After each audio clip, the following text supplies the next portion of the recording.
Attention Outlook। Satnam Shri Waheguru ji. Comment section ਦੇ ਵਿੱਚ Waheguru type ਕਰਕੇ ਫਤਿਹ ਕਬੂਲ ਕਰੋ ਜੀ। ਵਾਹਿਗੁਰੂ ਜੀ ਕਾ ਖਾਲਸਾ, ਵਾਹਿਗੁਰੂ ਜੀ ਕੀ ਫਤਿਹ। ਤੁਸੀਂ ਆਪਣੇ ਸੁਝਾਅ ਅਤੇ ਸਵਾਲ ਵੀ ਕਮੈਂਟ ਕਰ ਸਕਦੇ ਹੋ। ਤੁਹਾਡੇ ਸੁਝਾਵਾਂ ਦੇ ਉੱਤੇ ਕੰਮ ਕਰਨ ਦੀ ਅਤੇ ਤੁਹਾਡੇ ਸਵਾਲਾਂ ਦੇ ਛੇਤੀ ਤੋਂ ਛੇਤੀ ਜਵਾਬ ਦੇਣ ਦੀ ਪੂਰੀ ਕੋਸ਼ਿਸ਼ ਕੀਤੀ ਜਾਏਗੀ। ਅੱਜ ਸ੍ਰੀ ਗੁਰੂ ਗ੍ਰੰਥ ਸਾਹਿਬ ਜੀ ਦੇ 191ਵੇਂ ਅੰਗ ਦੀ ਬਾਣੀ ਦੀ ਵਿਆਖਿਆ ਕਰਦੇ ਹਾਂ ਜੀ। ਗੌੜੀ ਮਹਿਲਾ ਪੰਜਵਾਂ। ਕਲ ਕਲੇਸ਼ ਗੁਰ ਸ਼ਬਦ ਨਿਵਾਰੇ, ਆਵਨ ਜਾਣ ਰਹੇ ਸੁਖ ਸਾਰੇ। ਜੋ ਗੁਰੂ ਦਾ ਸ਼ਬਦ ਹੈ ਉਹ ਸਾਡੇ ਹਰ ਪ੍ਰਕਾਰ ਦੇ ਮਾਨਸਿਕ ਝਗੜਿਆਂ ਨੂੰ, ਮਾਨਸਿਕ ਕਲੇਸ਼ਾਂ ਨੂੰ ਨਿਵਾਰ ਦਿੰਦਾ ਹੈ, ਖਤਮ ਕਰ ਦਿੰਦਾ ਹੈ। ਕਲ ਕਲੇਸ਼ ਗੁਰ ਸ਼ਬਦ ਨਿਵਾਰੇ, ਆਵਨ ਜਾਣ ਰਹੇ ਸੁਖ ਸਾਰੇ। ਜਿਹੜੇ ਮਨੁੱਖ ਗੁਰੂ ਦੇ ਸ਼ਬਦ ਨੂੰ ਸਮਝ ਲੈਂਦੇ ਨੇ, ਉਹਨਾਂ ਦੇ ਜਨਮ ਮਰਨ ਦੇ ਗੇੜ ਮੁੱਕ ਜਾਂਦੇ ਨੇ ਤੇ ਹਰ ਪ੍ਰਕਾਰ ਦੇ ਸਾਰੇ ਹੀ ਸੁੱਖ ਉਹ ਪ੍ਰਾਪਤ ਕਰ ਲੈਂਦੇ ਨੇ। ਭੈ ਬਿਨਸੇ ਨਿਰਭਉ ਹਰਿ ਧਿਆਇਆ, ਉਸ ਨਿਡਰ ਭੈ ਰਹਿਤ ਹਰੀ ਨੂੰ, ਪਰਮਾਤਮਾ ਨੂੰ ਧਿਆਇਆ। ਮਨੁੱਖ ਦੇ ਵੀ ਭੈ ਬਿਨਸ ਜਾਂਦੇ ਨੇ, ਮਨੁੱਖ ਦੇ ਵੀ ਡਰ ਬਿਨਸ ਜਾਂਦੇ ਨੇ। ਸਾਧ ਸੰਗ ਹਰਿ ਕੇ ਗੁਣ ਗਾਇਆ ਰਹਾਉ। ਸਾਧ ਸੰਗਤ ਦੇ ਵਿੱਚ ਜੁੜ ਕੇ ਉਸ ਪਰਮਾਤਮਾ ਦੇ ਗੁਣ ਗਾਇਆਂ ਵੀ ਭੈ ਬਿਨਸ ਜਾਂਦੇ ਨੇ। ਇਹ ਦੋਨੋਂ ਪੰਕਤੀਆਂ ਇਕੱਠੀਆਂ ਪੜ੍ਹਨ ਵਾਲੀਆਂ ਹਨ। ਭੈ ਬਿਨਸੇ ਕਿ ਡਰ ਖਤਮ ਹੋ ਜਾਂਦੇ ਨੇ। ਕਿਵੇਂ? ਨਿਰਭਉ ਹਰਿ ਧਿਆਇਆ ਅਤੇ ਸਾਧ ਸੰਗ ਹਰਿ ਕੇ ਗੁਣ ਗਾਇਆ। ਸਾਧ ਸੰਗਤ ਦੇ ਵਿੱਚ ਜੁੜ ਕੇ ਉਸ ਪਰਮਾਤਮਾ ਦੇ ਗੁਣ ਗਾਉਣ ਨਾਲ, ਉਹਦੀ ਸਿਫਤ ਸਲਾਹ ਕਰਨ ਦੇ ਨਾਲ ਅਤੇ ਉਸ ਪਰਮਾਤਮਾ ਨੂੰ ਧਿਆਉਣ ਦੇ ਨਾਲ ਸਾਡੇ ਭੈ ਬਿਨਸ ਜਾਂਦੇ ਨੇ। ਚਰਨ ਕਵਲ ਰਿਦ ਅੰਤਰ ਧਾਰੇ, ਅਗਨ ਸਾਗਰ ਗੁਰ ਪਾਰ ਉਤਾਰੇ। ਜਿਹੜੇ ਮਨੁੱਖ ਨੇ ਉਸ ਗੁਰੂ ਦੇ ਤੇ ਪਰਮਾਤਮਾ ਦੇ ਸੋਹਣੇ ਚਰਨ ਆਪਣੇ ਹਿਰਦੇ ਦੇ ਵਿੱਚ ਵਸਾ ਲਏ, ਗੁਰੂ ਉਸ ਮਨੁੱਖ ਨੂੰ ਤ੍ਰਿਸ਼ਨਾਵਾਂ ਦੀ ਅੱਗ ਦੇ ਸਮੁੰਦਰ ਚੋਂ ਪਾਰ ਲੈ ਜਾਂਦਾ ਹੈ। ਅਗਨ ਸਾਗਰ ਗੁਰ ਪਾਰ ਉਤਾਰੇ। ਬੂਡਤ ਜਾਤ ਪੂਰਾ ਗੁਰ ਕਾਢੇ। ਬੂਡਤ ਜਾਤ ਤੋਂ ਭਾਵ ਡੁੱਬਦਾ ਜਾਂਦਾ। ਵਿਕਾਰਾਂ ਦੇ ਸਮੁੰਦਰ ਵਿੱਚ ਡੁੱਬਦੇ ਜਾਂਦੇ ਮਨੁੱਖ ਨੂੰ ਪੂਰਨ ਗੁਰੂ ਜੋ ਹੈ ਬਾਹਰ ਕੱਢ ਲੈਂਦਾ ਹੈ ਉਸ ਸਮੁੰਦਰ ਦੇ ਵਿੱਚੋਂ। ਤੇ ਬਾਹਰ ਕੱਢ ਕੇ ਕੀ ਕਰਦਾ ਹੈ? ਜਨਮ ਜਨਮ ਕੇ ਟੂਟੇ ਗਾਢੇ। ਜਨਮ ਜਨਮਾਂਤਰਾਂ ਤੋਂ ਜੋ ਉਹ ਮਨੁੱਖ ਉਸ ਪਰਮਾਤਮਾ ਦੇ ਨਾਲੋਂ ਟੁੱਟਿਆ ਹੋਇਆ ਸੀ, ਪਰਮਾਤਮਾ ਦੇ ਨਾਲ ਉਸ ਮਨੁੱਖ ਦੇ ਉਸ ਰਿਸ਼ਤੇ ਨੂੰ ਗੁਰੂ ਗੰਢਦਾ ਹੈ। ਪਰਮਾਤਮਾ ਦੇ ਨਾਲੋਂ ਟੁੱਟਿਆ ਸੀ ਤਾਂ ਹੀ ਵਿਕਾਰਾਂ ਵੱਲ ਨੂੰ ਗਿਆ ਸੀ, ਤਾਂ ਗੁਰੂ ਨੇ ਪਹਿਲਾਂ ਉਹਨੂੰ ਵਿਕਾਰਾਂ ਦੇ ਸਮੁੰਦਰ ਚੋਂ ਕੱਢਿਆ ਤੇ ਫਿਰ ਉਹਦਾ ਪਰਮਾਤਮਾ ਦੇ ਨਾਲ ਮਿਲਾਪ ਕਰਵਾਇਆ, ਪਰਮਾਤਮਾ ਦੇ ਨਾਲ ਉਹਦਾ ਰਿਸ਼ਤਾ ਜੋੜਿਆ। ਕਹੋ ਨਾਨਕ ਤਿਸ ਗੁਰ ਬਲਿਹਾਰੀ, ਜਿਸ ਭੇਟਤ ਗਤ ਭਈ ਹਮਾਰੀ। ਹੇ ਨਾਨਕ, ਇਹ ਆਖ ਕਿ ਮੈਂ ਉਸ ਗੁਰੂ ਤੋਂ ਸਦਕੇ ਜਾਂਦਾ ਹਾਂ। ਕਹੋ ਨਾਨਕ ਤਿਸ ਗੁਰ ਬਲਿਹਾਰੀ, ਜਿਸ ਭੇਟਤ ਗਤ ਭਈ ਹਮਾਰੀ। ਗਤ ਤੋਂ ਭਾਵ ਉੱਚੀ ਆਤਮਿਕ ਅਵਸਥਾ, ਕਿ ਜਿਹੜੇ ਗੁਰੂ ਨੂੰ ਮਿਲ ਕੇ ਮੇਰੀ ਉੱਚੀ ਆਤਮਿਕ ਅਵਸਥਾ ਬਣਦੀ ਹੈ, ਮੈਂ ਉਸ ਗੁਰੂ ਤੋਂ ਸਦਕੇ ਜਾਂਦਾ ਹਾਂ। ਗੌੜੀ ਮਹਿਲਾ ਪੰਜਵਾਂ। ਸਾਧ ਸੰਗਤਾ ਕੀ ਸਰਨੀ ਪਰੋ, ਮਨ ਤਨ ਆਪਣਾ ਆਗੈ ਧਰੋ। ਸਾਧ ਸੰਗਤ ਦੇ ਵਿੱਚ ਜੁੜ ਕੇ ਉਸ ਪਰਮਾਤਮਾ ਦਾ ਆਸਰਾ ਤੱਕੋ, ਉਹਦੀ ਸ਼ਰਨ ਦੇ ਵਿੱਚ ਜਾ ਪਾਓ। ਆਪਣਾ ਮਨ ਅਤੇ ਤਨ ਉਸ ਪਰਮਾਤਮਾ ਦੇ ਅੱਗੇ ਸਮਰਪਿਤ ਕਰ ਦਿਓ। ਇਹ ਸੋਚੋ ਕਿ ਨਾ ਤੇ ਮੇਰਾ ਮਨ ਮੇਰਾ ਹੈ ਤੇ ਨਾ ਹੀ ਇਹ ਤਨ ਮੇਰਾ ਹੈ। ਇਹ ਦੋਨੋਂ ਹੀ ਪਰਮਾਤਮਾ ਦੀਆਂ ਬਖਸ਼ਿਸ਼ਾਂ ਨੇ। ਮੇਰੀ ਆਪਣੀ ਕੋਈ ਹਸਤੀ ਨਹੀਂ, ਸਭ ਉਸ ਪਰਮਾਤਮਾ ਦੀ ਬਖਸ਼ਿਸ਼ ਹੈ ਤੇ ਮੈਂ ਆਪਣਾ ਮਨ ਅਤੇ ਤਨ ਉਸ ਪਰਮਾਤਮਾ ਦੇ ਅੱਗੇ ਸਮਰਪਿਤ ਕਰਦਾ ਹਾਂ। ਅੰਮ੍ਰਿਤ ਨਾਮ ਪੀਵੋ ਮੇਰੇ ਭਾਈ, ਹੇ ਮੇਰੇ ਵੀਰ, ਹੇ ਮੇਰੇ ਭਰਾ, ਤੂੰ ਆਤਮਿਕ ਜੀਵਨ ਬਖਸ਼ਣ ਵਾਲਾ ਉਸ ਪਰਮਾਤਮਾ ਦਾ ਅੰਮ੍ਰਿਤ ਰੂਪੀ ਨਾਮ ਪੀ। ਤੇ ਇਸ ਤਰ੍ਹਾਂ ਕਰਕੇ ਸਿਮਰ ਸਿਮਰ ਸਭ ਤਪਤ ਬੁਝਾਈ ਰਹਾਓ। ਇਸ ਤਰ੍ਹਾਂ ਕਰਕੇ ਉਸ ਪਰਮਾਤਮਾ ਦਾ ਸਿਮਰਨ ਕਰ ਤੇ ਸਿਮਰਨ ਕਰਕੇ ਆਪਣੇ ਅੰਦਰ ਜੋ ਵਿਕਾਰਾਂ ਦੀ ਤਪਸ਼ ਹੈ, ਤ੍ਰਿਸ਼ਨਾਵਾਂ ਦੀ ਅਗਨੀ ਹੈ, ਉਹਨੂੰ ਬੁਝਾ। ਤਜ ਅਭਿਮਾਨ ਜਨਮ ਮਰਨ ਨਿਵਾਰੋ, ਹਰ ਕੇ ਦਾਸ ਕੇ ਚਰਨ ਨਮਸਕਾਰੋ। ਉਸ ਪਰਮਾਤਮਾ ਦੇ ਸੇਵਕਾਂ ਦੇ ਚਰਨਾਂ ਦੇ ਉੱਤੇ ਨਮਸਕਾਰ ਕਰ, ਉਹਦੇ ਚਰਨਾਂ ਨੂੰ ਮੱਥਾ ਟੇਕ। ਤੇ ਅਜਿਹਾ ਕਰਕੇ ਤਜ ਅਭਿਮਾਨ, ਆਪਣਾ ਹੰਕਾਰ ਦੂਰ ਕਰ, ਜਨਮ ਮਰਨ ਨਿਵਾਰੋ, ਤੇ ਆਪਣਾ ਜਨਮ ਮਰਨ ਦਾ ਗੇੜ ਮੁਕਾ। ਸਾਸ ਸਾਸ ਪ੍ਰਭ ਮਨੈ ਸਮਾਲੇ, ਸੋ ਧਨ ਸੰਚੋ ਜੋ ਚਾਲੈ ਨਾਲੇ। ਹਰ ਸਾਹ ਦੇ ਨਾਲ ਉਸ ਪਰਮਾਤਮਾ ਨੂੰ ਆਪਣੇ ਮਨ ਦੇ ਵਿੱਚ ਸੰਭਾਲ ਕੇ ਰੱਖ। ਸਾਸ ਸਾਸ ਪ੍ਰਭ ਮਨੈ ਸਮਾਲੇ, ਸੋ ਧਨ ਸੰਚੋ, ਉਹ ਧਨ ਇਕੱਠਾ ਕਰ, ਜੋ ਚਾਲੈ ਨਾਲੇ, ਜੋ ਸਦਾ ਤੇਰਾ ਸਾਥ ਦੇਵੇ, ਜੋ ਹਮੇਸ਼ਾ ਤੇਰੇ ਨਾਲ ਰਵੇ। ਸਾਡੀ ਜ਼ਿੰਦਗੀ ਦੇ ਸਫ਼ਰ ਦੇ ਵਿੱਚ ਜੋ ਅਸੀਂ ਧਨ ਕਮਾਉਂਦੇ ਹਾਂ, ਦੌਲਤ ਇਕੱਠੀ ਕਰਦੇ ਹਾਂ, ਉਹ ਕਿਸੇ ਹੱਦ ਤੱਕ ਹੀ ਸਾਡਾ ਸਾਥ ਦਿੰਦੀ ਹੈ। ਖਾਸ ਕਰਕੇ ਜਦੋਂ ਸਾਡਾ ਅਖੀਰਲਾ ਟਾਈਮ ਆ ਜਾਂਦਾ ਹੈ, ਜਦੋਂ ਅਸੀਂ ਦੁਨੀਆ ਤੋਂ ਚਲੇ ਜਾਣਾ ਹੈ, ਕੁਝ ਦਿਨਾਂ ਦੀ, ਕੁਝ ਹਫ਼ਤਿਆਂ ਦੀ ਜਾਂ ਕੁਝ ਪਲਾਂ ਦੀ ਹੀ ਉਡੀਕ ਹੋਰ ਬਾਕੀ ਰਹਿ ਜਾਂਦੀ ਹੈ। ਜਦੋਂ ਹਰ ਪਾਸਿਓਂ ਜਵਾਬ ਮਿਲ ਜਾਂਦਾ ਹੈ ਕਿ ਇਹ ਇਨਸਾਨ ਹੁਣ ਬਚ ਨਹੀਂ ਸਕਦਾ, ਉਸ ਵਕਤ ਕੋਈ ਫਰਕ ਨਹੀਂ ਪੈਂਦਾ ਕਿ ਤੁਹਾਡੇ ਕੋਲ ਕਿੰਨੀ ਧਨ ਦੌਲਤ ਹੈ ਜਾਂ ਤੁਸੀਂ ਅੱਤ ਦਰਜੇ ਦੇ ਗਰੀਬ ਹੋ। ਉਹ ਧਨ ਦਾ ਹੋਣਾ ਜਾਂ ਨਾ ਹੋਣਾ ਉਸ ਵਕਤ ਤੁਹਾਨੂੰ ਕੋਈ ਫਰਕ ਨਹੀਂ ਪਾਉਂਦਾ। ਤੁਹਾਡੇ ਮਨ ਤੇ, ਤੁਹਾਡੀ ਮਾਨਸਿਕ ਅਵਸਥਾ ਦੇ ਉੱਪਰ ਉਸ ਵਕਤ ਇਸ ਗੱਲ ਦਾ ਰੱਤਾ ਵੀ ਅਸਰ ਨਹੀਂ ਹੁੰਦਾ ਕਿ ਤੁਹਾਡੇ ਕੋਲੇ ਧਨ ਹੈ ਜਾਂ ਨਹੀਂ ਹੈ। ਸਾਡੇ ਅਖੀਰਲੇ ਵਕਤ ਤੋਂ ਪਹਿਲਾਂ ਹੀ ਸਾਡੇ ਵੱਲੋਂ ਕਮਾਇਆ ਹੋਇਆ ਧਨ ਤੇ ਕਮਾਈ ਹੋਈ ਦੌਲਤ ਸਾਡਾ ਸਾਥ ਛੱਡ ਦਿੰਦੇ ਨੇ। ਪਰ ਜੋ ਪਰਮਾਤਮਾ ਦਾ ਨਾਮ ਹੈ, ਉਹ ਅਖੀਰਲੇ ਸਾਹ ਤੱਕ ਸਾਡੇ ਨਾਲ ਰਹਿੰਦਾ ਹੈ, ਸਾਡੇ ਮਨ ਦੇ ਵਿੱਚ ਸ਼ਾਂਤੀ ਬਣਾਈ ਰੱਖਦਾ ਹੈ, ਸਾਨੂੰ ਇੱਕ ਆਸਰਾ ਦਿੰਦਾ ਹੈ, ਸਾਨੂੰ ਘਬਰਾਹਟ ਨਹੀਂ ਹੋਣ ਦਿੰਦਾ, ਸਾਨੂੰ ਇਸ ਗੱਲ ਦਾ ਅਹਿਸਾਸ ਕਰਾਉਂਦਾ ਹੈ ਕਿ ਇਹ ਪਰਮਾਤਮਾ ਦੀ ਮਰਜ਼ੀ ਹੈ। ਅਸੀਂ ਸਾਰੇ ਸਮਝਦੇ ਹਾਂ ਇਸ ਗੱਲ ਨੂੰ ਕਿ ਮੌਤ ਨੂੰ ਕੋਈ ਕਦੇ ਟਾਲ ਨਹੀਂ ਸਕਿਆ। ਜਦੋਂ ਆਉਣੀ ਹੈ ਉਦੋਂ ਆ ਹੀ ਜਾਣੀ ਹੈ। ਬੇਸ਼ੱਕ ਤੁਸੀਂ ਜਿੰਨਾ ਮਰਜ਼ੀ ਤਾਮਾ ਜਾਮਾ ਕਰ ਲਵੋ ਉਹਦੇ ਤੋਂ ਬਚਣ ਦਾ, ਪਰ ਜਦੋਂ ਉਹਨੇ ਆਉਣਾ ਹੈ ਉਦੋਂ ਆ ਹੀ ਜਾਣਾ ਹੈ। ਤੇ ਹਰ ਜੀਵ ਦੇ ਉੱਪਰ ਇਹ ਆਉਣੀ ਹੀ ਆਉਣੀ ਹੈ।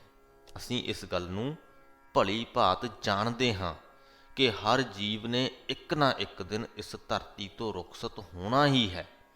ਪਰ ਫਿਰ ਵੀ ਜਦੋਂ ਕੋਈ ਸਾਡਾ ਆਪਣਾ ਸਾਡਾ ਸਾਥ ਛੱਡ ਕੇ ਜਾਂਦਾ ਹੈ ਜਾਂ ਅਸੀਂ ਖੁਦ ਮੌਤ ਦੇ ਨਜ਼ਦੀਕ ਹੁੰਦੇ ਹਾਂ ਤਾਂ ਅਸੀਂ ਵਿਚਲਤ ਹੁੰਦੇ ਹਾਂ। ਇਹ ਗੱਲ ਜਾਣਦੇ ਹੋਏ ਵੀ ਕਿ ਇਹਨੂੰ ਅਸੀਂ ਟਾਲ ਨਹੀਂ ਸਕਦੇ, ਅਸੀਂ ਵਿਚਲਤ ਹੁੰਦੇ ਹਾਂ। ਕਿਉਂਕਿ ਅਸੀਂ ਉਸ ਪਰਮਾਤਮਾ ਦੇ ਨਾਲ ਕਦੇ ਡੂੰਘੀ ਸਾਂਝ ਕਾਇਮ ਹੀ ਨਹੀਂ ਕੀਤੀ। ਜੇ ਉਹਦੇ ਨਾਲ ਡੂੰਘੀ ਸਾਂਝ ਕਾਇਮ ਹੋਵੇ ਤਾਂ ਅਸੀਂ ਵਿਚਲਤ ਨਹੀਂ ਹੋਵਾਂਗੇ, ਉਹਦਾ ਭਾਣਾ ਮੰਨਾਂਗੇ, ਉਹਦੇ ਹੁਕਮ ਨੂੰ, ਉਹਦੀ ਰਜ਼ਾ ਨੂੰ ਸਵੀਕਾਰ ਕਰਾਂਗੇ। ਸੋ ਧਨ ਸੰਚੋ ਜੋ ਚਾਲੈ ਨਾਲੇ, ਉਹ ਧਨ ਇਕੱਠਾ ਕਰੋ ਜਿਹੜਾ ਸਦਾ ਸਾਡੇ ਨਾਲ ਰਹਿੰਦਾ ਹੈ। ਦੁਨਿਆਵੀ ਧਨ ਵੀ ਸਾਨੂੰ ਮਾਨਸਿਕ ਸੰਤੁਸ਼ਟੀ ਜਾਂ ਖੁਸ਼ੀ ਦਿੰਦਾ ਹੈ, ਪਰ ਉਹ ਖੁਸ਼ੀ ਜਾਂ ਸੰਤੁਸ਼ਟੀ ਅਸਥਾਈ ਹੁੰਦੀ ਹੈ। ਤੇ ਪਰਮਾਤਮਾ ਦਾ ਨਾਮ ਧਨ ਵੀ ਸਾਨੂੰ ਸੰਤੁਸ਼ਟੀ ਦਿੰਦਾ ਹੈ, ਖੁਸ਼ੀ ਦਿੰਦਾ ਹੈ, ਆਨੰਦ ਦਿੰਦਾ ਹੈ। ਫਰਕ ਸਿਰਫ ਇੰਨਾ ਹੈ ਕਿ ਪਰਮਾਤਮਾ ਦੇ ਨਾਮ ਧਨ ਵੱਲੋਂ ਮਿਲੀ ਹੋਈ ਉਹ ਖੁਸ਼ੀ ਸਥਾਈ ਹੁੰਦੀ ਹੈ, ਉਹਨੂੰ ਕੋਈ ਖੋ ਨਹੀਂ ਸਕਦਾ।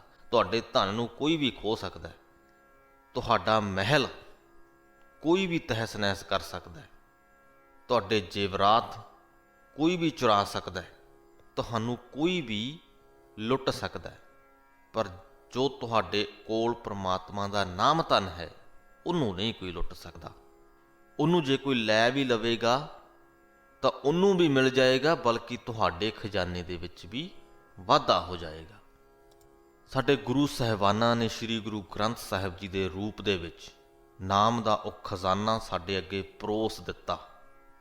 ਨਾਮ ਦੀ ਉਹ ਦੌਲਤ ਖੁੱਲ੍ਹੇਆਮ ਸਾਨੂੰ ਦੇ ਦਿੱਤੀ ਕਿ ਲੁੱਟ ਲਓ। ਅਸੀਂ ਲੁੱਟੀ ਜਾਂ ਨਹੀਂ, ਪਰ ਗੁਰੂਆਂ ਕੋਲੇ ਕਮੀ ਨਹੀਂ ਹੋਈ। ਉਹਨਾਂ ਨੇ ਇਹ ਖਜ਼ਾਨਾ ਸਾਨੂੰ ਵੀ ਦੇ ਦਿੱਤਾ ਤੇ ਉਹਨਾਂ ਦੇ ਆਪਣੇ ਖਜ਼ਾਨੇ ਦੇ ਵਿੱਚ ਤੋਟ ਵੀ ਕੋਈ ਨਹੀਂ ਆਈ। ਚਲੋ ਅੱਗੇ ਵੱਧਦੇ ਹਾਂ। ਤਿਸੈ ਪ੍ਰਾਪਤ ਜਿਸ ਮਸਤਕ ਭਾਗ। ਪਰ ਇਹ ਜੋ ਪ੍ਰਮਾਤਮਾ ਦਾ ਨਾਮ ਧਨ ਕਮਾਉਣ ਦਾ ਮੌਕਾ ਹੈ, ਪ੍ਰਮਾਤਮਾ ਦਾ ਨਾਮ ਧਨ ਕਮਾਉਣ ਦੀ ਚੇਸ਼ਟਾ ਹੈ, ਉਹ ਉਸੇ ਮਨੁੱਖ ਨੂੰ ਪ੍ਰਾਪਤ ਹੁੰਦੀ ਹੈ ਜਿਹਦੇ ਮੱਥਿਆਂ ਦੇ ਉੱਪਰ ਪ੍ਰਮਾਤਮਾ ਨੇ ਚੰਗੇ ਭਾਗ ਲਿਖੇ ਹਨ। ਕਹੋ ਨਾਨਕ ਤਾਕੀ ਚਰਨੀ ਲਾਗ। ਹੇ ਨਾਨਕ, ਇਹ ਆਖ ਕਿ ਜੇਕਰ ਤੈਨੂੰ ਕੋਈ ਅਜਿਹਾ ਮਨੁੱਖ ਮਿਲ ਜਾਵੇ ਜਿਹਦੇ ਕੋਲੇ ਪ੍ਰਮਾਤਮਾ ਦਾ ਨਾਮ ਧਨ ਖਜ਼ਾਨਾ ਹੈ, ਤਾਂ ਉਹਦੇ ਚਰਨੀ ਲੱਗ ਜਾ, ਉਹਦੀ ਸੇਵਾ ਦੇ ਵਿੱਚ ਲੱਗ ਜਾ। ਤੇ ਮੈਂ ਤੁਹਾਨੂੰ ਦੱਸ ਪਾਉਂਦਾ ਹਾਂ ਕਿ ਸ੍ਰੀ ਗੁਰੂ ਗ੍ਰੰਥ ਸਾਹਿਬ ਜੀ ਰੂਪੀ ਗੁਰੂ ਸਾਡੇ ਕੋਲ ਹੈ, ਜਿਹਦੇ ਕੋਲੇ ਪ੍ਰਮਾਤਮਾ ਦੇ ਨਾਮ ਧਨ ਦਾ ਅਮੋਲ ਖਜ਼ਾਨਾ ਹੈ। ਤੇ ਸਾਨੂੰ ਇਸ ਗੁਰੂ ਦੇ ਚਰਨੀ ਲੱਗਣਾ ਚਾਹੀਦਾ ਹੈ। ਤੁਸੀਂ ਵਡਭਾਗੀ ਹੋ ਜੋ ਲੱਗੇ ਹੋਏ, ਜੋ ਇਸ ਗੁਰੂ ਦੇ ਲੜ ਲੱਗੇ ਹੋਏ। ਤੇ ਮੈਂ ਵੀ ਆਪਣੇ ਆਪ ਨੂੰ ਵਡਭਾਗੀ ਸਮਝਦਾ ਹਾਂ ਕਿ ਪ੍ਰਮਾਤਮਾ ਦੇ ਸੇਵਕਾਂ ਦਾ ਪਿਆਰ ਮੈਨੂੰ ਮਿਲ ਰਿਹਾ ਹੈ, ਪ੍ਰਮਾਤਮਾ ਦੇ ਸੇਵਕਾਂ ਦੀ ਸੇਵਾ ਕਰਨ ਦਾ ਮੌਕਾ ਮੈਨੂੰ ਮਿਲ ਰਿਹਾ ਹੈ। ਤੁਹਾਡੇ ਸਾਰਿਆਂ ਦੇ ਚਰਨਾਂ ਨੂੰ ਤਹਿ ਦਿਲ ਤੋਂ ਨਮਸਕਾਰ ਕਰਦੇ ਹਾਂ। ਗੌੜੀ ਮਹਿਲਾ ਪੰਜਵਾਂ। ਸੂਕੇ ਹਰੇ ਕੀਏ ਖਿਨ ਮਾਹੇ ਅੰਮ੍ਰਿਤ ਦ੍ਰਿਸ਼ਟ ਸੰਚ ਜੀਵਾਏ। ਸੂਕੇ ਉਹਨਾਂ ਮਨੁੱਖਾਂ ਨੂੰ ਕਿਹਾ ਗਿਆ ਹੈ ਜਿਹੜੇ ਉਸ ਪ੍ਰਮਾਤਮਾ ਨਾਲੋਂ ਟੁੱਟੇ ਬੈਠੇ ਹਨ। ਜਦੋਂ ਕੋਈ ਪੌਦਾ ਧਰਤੀ ਦੇ ਨਾਲੋਂ ਟੁੱਟ ਜਾਂਦਾ ਹੈ ਤਾਂ ਉਹ ਸੁੱਕ ਜਾਂਦਾ ਹੈ, ਤੇ ਉਸੇ ਪ੍ਰਕਾਰ ਹੀ ਜਦੋਂ ਕੋਈ ਮਨੁੱਖ ਉਸ ਪ੍ਰਮਾਤਮਾ ਦੇ ਨਾਲੋਂ ਟੁੱਟ ਜਾਂਦਾ ਹੈ ਤਾਂ ਆਤਮਿਕ ਤੌਰ ਤੇ ਉਹ ਵੀ ਸੁੱਕ ਜਾਂਦਾ ਹੈ। ਤੇ ਗੁਰੂ ਨੇ ਕੀ ਕੀਤਾ? ਅੰਮ੍ਰਿਤ ਦ੍ਰਿਸ਼ਟ ਸੰਚ ਜੀਵਾਈ। ਆਤਮਿਕ ਜੀਵਨ ਵਾਲੀ, ਆਤਮਿਕ ਜੀਵਨ ਬਖਸ਼ਣ ਵਾਲੀ ਨਿਗਾਹ ਦੇ ਨਾਲ ਉਸ ਮਨੁੱਖ ਨੂੰ ਗੁਰੂ ਨੇ ਤੱਕਿਆ। ਪਰਮਾਤਮਾ ਦੇ ਨਾਮ ਜਲ ਨਾਲ ਉਹਦੇ ਮਨ ਦੀ ਸਿੰਚਾਈ ਕਰਕੇ ਉਹਨੂੰ ਜਿਉਂਦਾ ਕੀਤਾ। ਅੰਮ੍ਰਿਤ ਦ੍ਰਿਸ਼ਟ ਸੰਚ ਜੀਵਾਏ। ਤੇ ਸੁੱਕੇ ਹਰੇ ਕੀਏ ਖਿਨ ਮਾਹੇ। ਤੇ ਇੱਕ ਪਲ ਦੇ ਵਿੱਚ ਉਹਨਾਂ ਸੁੱਕਿਆਂ ਹੋਇਆਂ ਨੂੰ ਹਰਿਆ ਭਰਿਆ ਕਰ ਦਿੱਤਾ। ਕਾਟੇ ਕਸ਼ਟ ਪੂਰੇ ਗੁਰਦੇਵ। ਪੂਰੇ ਗੁਰੂ ਨੇ ਉਹਨਾਂ ਦੇ ਸਾਰੇ ਹੀ ਕਸ਼ਟ ਖਤਮ ਕਰ ਦਿੱਤੇ। ਸੇਵਕ ਕੋ ਦੀਨੀ ਆਪਣੀ ਸੇਵ ਰਹਾਓ। ਪਰਮਾਤਮਾ ਨੇ ਆਪਣੇ ਸੇਵਕਾਂ ਨੂੰ ਆਪਣੀ ਸੇਵਾ ਬਖਸ਼ ਦਿੱਤੀ, ਆਪਣੀ ਸੇਵਾ ਕਰਨ ਦਾ ਮੌਕਾ ਬਖਸ਼ ਦਿੱਤਾ। ਮਿਟ ਗਈ ਚਿੰਤ ਪੁਨੀ ਮਨ ਆਸਾ, ਕਰੀ ਦਇਆ ਸਤਿਗੁਰ ਗੁਣ ਤਾਸਾ। ਗੁਣਾਂ ਦੇ ਖਜ਼ਾਨੇ ਗੁਰੂ ਨੇ ਜਿਸ ਮਨੁੱਖ ਦੇ ਉੱਪਰ ਆਪਣੀ ਦਇਆ ਕੀਤੀ, ਉਹਦੀ ਹਰ ਪ੍ਰਕਾਰ ਦੀ ਚਿੰਤਾ ਵੀ ਮਿਟ ਗਈ ਤੇ ਉਹਦੀ ਹਰ ਆਸ ਵੀ ਪੂਰੀ ਹੋ ਗਈ। ਜਦੋਂ ਸਾਡੀ ਕੋਈ ਇੱਛਾ ਜਾਂ ਆਸ ਪੂਰੀ ਹੁੰਦੀ ਹੈ ਤਾਂ ਅਸੀਂ ਖੁਸ਼ ਹੋ ਜਾਂਦੇ ਹਾਂ, ਆਨੰਦਿਤ ਹੋ ਜਾਂਦੇ ਹਾਂ।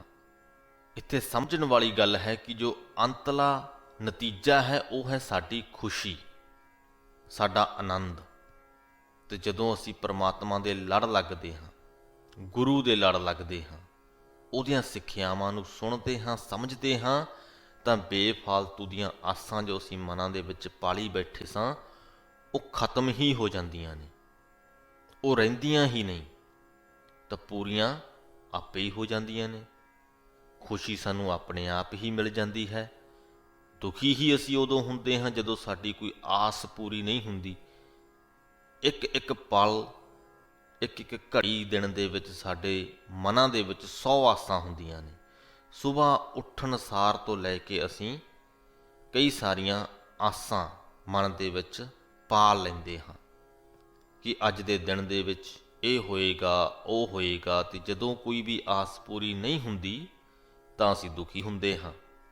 ਪਰ ਜਦੋਂ ਗੁਰੂ ਦੇ ਲੜ ਲੱਗ ਗਏ ਤਾਂ ਇਹ ਆਸਾਂ ਖਤਮ ਹੋ ਜਾਂਦੀਆਂ ਨੇ। ਅਸੀਂ ਅੱਗੇ ਦੀ ਸੋਚਦੇ ਹੀ ਨਹੀਂ। ਅਸੀਂ ਜੋ ਇਹ ਪਲ ਹੈ ਇਹਦੇ ਬਾਰੇ ਹੀ ਸੋਚਦੇ ਹਾਂ ਕਿ ਇਸ ਪਲ ਦੇ ਵਿੱਚ ਜੋ ਹੋ ਰਿਹਾ ਹੈ ਉਸ ਪ੍ਰਮਾਤਮਾ ਦੀ ਰਜ਼ਾ ਹੈ।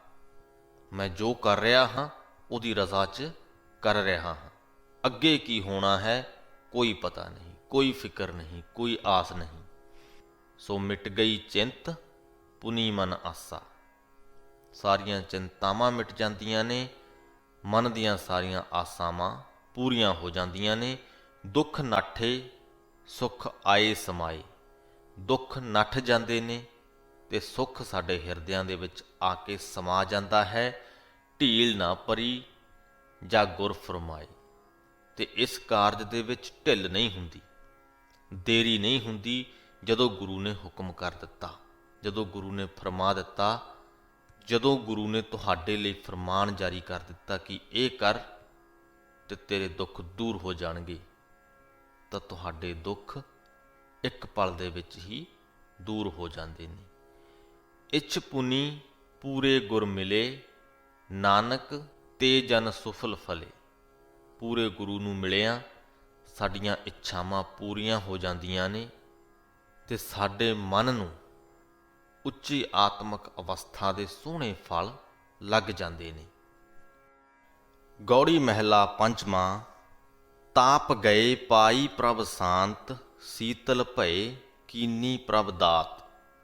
ਜਿਨ੍ਹਾਂ ਮਨੁੱਖਾਂ ਦੇ ਉੱਪਰ ਉਸ ਪ੍ਰਮਾਤਮਾ ਨੇ ਦਇਆ ਕੀਤੀ, ਜਿਨ੍ਹਾਂ ਨੂੰ ਆਪਣੇ ਨਾਮ ਦੀ ਦਾਤ ਬਖਸ਼ੀ, ਉਹ ਸੀਤਲ ਹੋ ਜਾਂਦੇ ਨੇ, ਠੰਡੇ ਜਿਗਰੇ ਵਾਲੇ ਹੋ ਜਾਂਦੇ ਨੇ। ਉਹਨਾਂ ਦੇ ਅੰਦਰ ਪਰਮ ਸ਼ਾਂਤੀ ਉਤਪੰਨ ਹੋ ਜਾਂਦੀ ਹੈ ਤੇ ਉਹਨਾਂ ਦੇ ਸਾਰੇ ਹੀ ਤਾਪ ਕਲੇਸ਼ ਦੂਰ ਹੋ ਜਾਂਦੇ ਨੇ। ਤਾਪ ਗਏ ਪਾਈ ਪ੍ਰਭ ਸ਼ਾਂਤ। ਪ੍ਰਭ ਕਿਰਪਾ ਤੇ ਭਏ ਸੁਹੇਲੇ। ਉਹ ਮਨੁੱਖ ਉਸ ਪ੍ਰਮਾਤਮਾ ਦੀ ਕਿਰਪਾ ਦੇ ਨਾਲ ਸੌਖੇ ਹੋ ਜਾਂਦੇ ਨੇ। ਜਨਮ ਜਨਮ ਕੇ ਵਿਛੜੇ ਮੇਲੇ ਰਹਾਓ। ਜਨਮ ਜਨਮਾਂਤਰਾਂ ਦੇ ਉਸ ਪ੍ਰਮਾਤਮਾ ਦੇ ਨਾਲੋਂ ਵਿਛੜੇ ਹੋਏ ਉਸ ਪ੍ਰਮਾਤਮਾ ਨਾਲ ਮਿਲਾਪ ਹਾਸਲ ਕਰ ਲੈਂਦੇ ਨੇ। ਸਿਮਰਤ ਸਿਮਰਤ ਪ੍ਰਭ ਕਾ ਨਾਉ, ਸਗਲ ਰੋਗ ਕਾ ਬਿਨਸਿਆ ਥਾਉ। ਜਿਵੇਂ ਜਿਵੇਂ ਤੁਸੀਂ ਉਸ ਪ੍ਰਮਾਤਮਾ ਦਾ ਨਾਮ ਸਿਮਰਦੇ ਜਾਂਦੇ ਹੋ, ਤੁਹਾਡੇ ਸਾਰੇ ਰੋਗਾਂ ਦਾ ਨਾਮੋ ਨਿਸ਼ਾਨ ਮਿਟਦਾ ਜਾਂਦਾ ਹੈ। ਤੇ ਫਿਰ ਤੁਸੀਂ ਕੀ ਕਰਦੇ ਹੋ? ਸਹਿਜ ਸੁਭਾਏ ਬੋਲੇ ਹਰ ਬਾਣੀ। ਸਹਿਜ ਸੁਭਾਅ ਹੀ ਉਸ ਪ੍ਰਮਾਤਮਾ ਦੀ ਬਾਣੀ ਬੋਲਦੇ ਰਹਿੰਦੇ ਹੋ, ਜਪਦੇ ਰਹਿੰਦੇ ਹੋ। ਆਠ ਪਹਿਰ ਪ੍ਰਭ ਸਿਮਰੋ ਪ੍ਰਾਣੀ। ਤੇ ਉਹ ਪ੍ਰਾਣੀ ਅੱਠੇ ਪਹਿਰ ਉਸ ਪ੍ਰਮਾਤਮਾ ਦਾ ਨਾਮ ਸਿਮਰਦਾ ਰਹਿੰਦਾ ਹੈ। ਦੁੱਖ ਦਰਦ ਜਮ ਨੇੜ ਨਾ ਆਵੈ, ਕਹੋ ਨਾਨਕ ਜੋ ਹਰ ਗੁਣ ਗਾਵੈ। ਹੇ ਨਾਨਕ, ਇਹ ਆਖ ਕਿ ਜਿਹੜਾ ਮਨੁੱਖ ਉਸ ਪ੍ਰਮਾਤਮਾ ਦੇ ਗੁਣ ਗਾਉਂਦਾ ਹੈ, ਉਹਦੀ ਸਿਫਤ ਸਲਾਹ ਕਰਦਾ ਹੈ, ਦੁੱਖ ਦਰਦ ਤੇ ਆਤਮਿਕ ਮੌਤ ਉਹਦੇ ਨੇੜੇ ਵੀ ਨਹੀਂ ਟੁਕਦੀ। ਗੌੜੀ ਮਹਿਲਾ ਪੰਜਵਾਂ। ਭਲੇ ਦਿਨਸ ਭਲੇ ਸੰਜੋਗ, ਜਿਤ ਭੇਟੇ ਪਾਰ ਬ੍ਰਹਮ ਨਿਰਜੋਗ। ਨਿਰਜੋਗ ਤੋਂ ਭਾਵ ਨਿਰਲੇਪ। ਜਦੋਂ ਉਹ ਮਾਇਆ ਤੋਂ ਰਹਿਤ ਪ੍ਰਮਾਤਮਾ ਮੈਨੂੰ ਦਰਸ਼ਨ ਦਿੰਦਾ ਹੈ, ਜਿਤ ਭੇਟੇ ਪਾਰ ਬ੍ਰਹਮ ਨਿਰਜੋਗ, ਭਲੇ ਦਿਨਸ ਭਲੇ ਸੰਜੋਗ। ਉਹ ਦਿਨ, ਉਹ ਸੰਜੋਗ ਭਲਾ ਹੁੰਦਾ ਹੈ। ਉਹ ਵੇਲਾ ਕਉ ਹਉ ਬਲ ਜਾਓ। ਉਸ ਵੇਲੇ ਤੋਂ ਗੁਰੂ ਜੀ ਕਹਿੰਦੇ ਮੈਂ ਕੁਰਬਾਨ ਜਾਂਦਾ ਹਾਂ। ਜਿਤ ਮੇਰਾ ਮਨ ਜਪੈ ਹਰਿ ਨਾਉ ਰਹਾਉ। ਜਿਸ ਵੇਲੇ ਮੇਰਾ ਮਨ ਉਸ ਪ੍ਰਮਾਤਮਾ ਦਾ ਨਾਮ ਜਪਦਾ ਹੈ, ਮੈਂ ਉਸ ਵੇਲੇ ਤੋਂ ਕੁਰਬਾਨ ਜਾਂਦਾ ਹਾਂ। ਸਫਲ ਮੂਰਤ ਸਫਲ ਉਹ ਘੜੀ। ਉਹ ਮਹੂਰਤ, ਉਹ ਘੜੀ ਸਫਲ ਹੈ। ਜਿਤ ਰਸਨਾ ਉਚਰੈ ਹਰਿ ਹਰੀ। ਜਿਸ ਵਕਤ ਮੇਰੀ ਰਸਨਾ, ਮੇਰੀ ਜੀਵ ਉਸ ਹਰੀ ਦਾ, ਉਸ ਪ੍ਰਮਾਤਮਾ ਦਾ ਨਾਮ ਉਚਰਦੀ ਹੈ। ਸਫਲ ਉਹ ਮਾਥਾ ਸੰਤ ਨਮਸਕਾਰਸ। ਜਿਹੜਾ ਮੱਥਾ ਸੰਤਾਂ ਨੂੰ ਨਮਸਕਾਰ ਕਰਦਾ ਹੈ। ਜਿਹੜਾ ਮੱਥਾ ਸੰਤਾਂ ਦੇ ਅੱਗੇ ਟਿਕਦਾ ਹੈ ਉਹ ਮੱਥਾ ਸਫਲ ਹੈ, ਭਾਗਾਂ ਵਾਲਾ ਹੈ। ਚਰਨ ਪੁਨੀਤ ਚੱਲੈ ਹਰ ਮਾਰਗ, ਤੇ ਉਹ ਚਰਨ ਪਵਿੱਤਰ ਹਨ ਜਿਹੜੇ ਹਰੀ ਦੇ ਮਾਰਗ ਤੇ ਚੱਲਦੇ ਹਨ। ਕਹੋ ਨਾਨਕ ਭਲਾ ਮੇਰਾ ਕਰਮ, ਹੇ ਨਾਨਕ ਇਹ ਆਖ ਕਿ ਮੇਰਾ ਕਰਮ ਭਲਾ ਹੈ, ਮੇਰੀ ਕਿਸਮਤ ਚੰਗੀ ਹੈ। ਜਿਤ ਭੇਟੇ ਸਾਧੂ ਕੇ ਚਰਨ, ਕਿਉਂਕਿ ਮੈਨੂੰ ਉਸ ਪਰਮਾਤਮਾ ਨੇ ਸਾਧੂਆਂ ਦੇ ਚਰਨ ਭੇਟ ਦਿੱਤੇ ਹਨ, ਸਾਧੂਆਂ ਦੇ ਚਰਨ ਬਖਸ਼ ਦਿੱਤੇ ਹਨ। ਉਹਨਾਂ ਸਾਧੂਆਂ ਦੀ ਸੇਵਾ ਕਰਨ ਦਾ ਮੈਨੂੰ ਮੌਕਾ ਪ੍ਰਾਪਤ ਹੋਇਆ ਹੈ। ਇਸ ਲਈ ਕਹੋ ਨਾਨਕ ਭਲਾ ਮੇਰਾ ਕਰਮ, ਕਿ ਨਾਨਕ ਇਹ ਆਖ ਕਿ ਮੇਰੀ ਕਿਸਮਤ ਚੰਗੀ ਹੈ। ਸੋ ਇਸ ਦੇ ਨਾਲ ਹੀ ਸ੍ਰੀ ਗੁਰੂ ਗ੍ਰੰਥ ਸਾਹਿਬ ਜੀ ਦੇ 191ਵੇਂ ਅੰਗ ਦੀ ਬਾਣੀ ਦੀ ਵਿਆਖਿਆ ਦੀ ਸਮਾਪਤੀ ਹੁੰਦੀ ਹੈ ਜੀ। ਅੱਜ ਅਸੀਂ ਦੁਨਿਆਵੀ ਧਨ ਅਤੇ ਪਰਮਾਤਮਾ ਦੇ ਨਾਮ ਧਨ ਦੇ ਵਿਚਲਾ ਅੰਤਰ ਜਾਣਿਆ ਕਿ ਕਿਸ ਪ੍ਰਕਾਰ ਦੁਨਿਆਵੀ ਧਨ ਕਿਸੇ ਹੱਦ ਤੱਕ ਹੀ ਸਾਡੇ ਨਾਲ ਚੱਲਦਾ ਹੈ, ਪਰ ਪਰਮਾਤਮਾ ਦਾ ਨਾਮ ਧਨ ਸਾਡੇ ਆਖਰੀ ਸਾਹ ਤੱਕ ਸਾਡੇ ਨਾਲ ਰਹਿੰਦਾ ਹੈ। ਦੁਨਿਆਵੀ ਧਨ ਤੋਂ ਮਿਲੀ ਖੁਸ਼ੀ ਅਤੇ ਆਨੰਦ ਅਸਥਾਈ ਹੁੰਦੇ ਹਨ। ਪਰਮਾਤਮਾ ਦੇ ਨਾਮ ਧਨ ਚੋਂ ਮਿਲੀ ਹੋਈ ਖੁਸ਼ੀ ਅਤੇ ਆਨੰਦ ਸਥਾਈ ਹੁੰਦੇ ਹਨ, ਕਦੇ ਵੀ ਖਤਮ ਨਹੀਂ ਹੁੰਦੇ। ਦੁਨਿਆਵੀ ਧਨ ਦੌਲਤ ਨੂੰ ਕੋਈ ਵੀ ਲੁੱਟ ਸਕਦਾ ਹੈ, ਨਸ਼ਟ ਕਰ ਸਕਦਾ ਹੈ, ਪਰ ਪਰਮਾਤਮਾ ਦੇ ਨਾਮ ਧਨ ਦੀ ਜੋ ਦੌਲਤ ਹੈ ਉਹ ਤੁਹਾਡੇ ਕੋਲੋਂ ਕੋਈ ਨਹੀਂ ਲੁੱਟ ਸਕਦਾ। ਤੇ ਜੇ ਲੁੱਟ ਕੇ ਲੈ ਵੀ ਜਾਵੇ ਤਾਂ ਉਹਦੇ ਨਾਲ ਤੁਹਾਡੇ ਖਜ਼ਾਨੇ ਵਿੱਚ ਵੀ ਵਾਧਾ ਹੁੰਦਾ ਹੈ ਤੇ ਉਹਨੂੰ ਵੀ ਮਿਲ ਜਾਂਦੀ ਹੈ। ਪਰਮਾਤਮਾ ਦੇ ਨਾਮ ਧਨ ਦਾ ਇਹ ਖਜ਼ਾਨਾ ਕਦੇ ਨਾ ਮੁੱਕਣ ਵਾਲਾ ਹੈ।